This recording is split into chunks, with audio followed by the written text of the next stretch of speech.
ভাই আজকে তো আপনি হাসতে হাসতে পাগল হয়ে যাবে, তবে শর্ত হলো আপনাকে না হেসে থাকতে হবে। আর যদি আপনি একটু হেসে ফেলেন তাহলে ভিডিওতে একটি লাইক করে চ্যানেলটি সাবস্ক্রাইব করতে হবে। আর যদি না হেসে থাকতে পারেন তাহলে কমেন্টে জানাবেন। নাম্বার 1। এই বন্ধু, আমার মনে হয় আমি প্রেমে পড়ে গেছি গা। আরে কি কস বন্ধু? আরে ওই যে ওদিনকে তোর লগে গেলাম, দেখলি না একটা সেরি আমার দিকে আসতেছে। ওই দিন তো তোর প্যান্টের চেন খোলা আছে।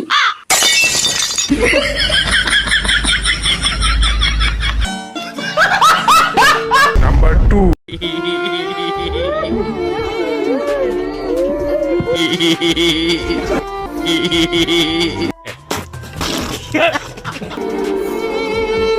হ্যালো রাজীব, রুবেল তো আসতে আসতে মরে গেছে।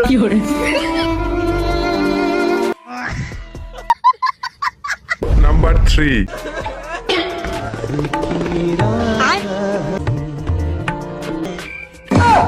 কি দাও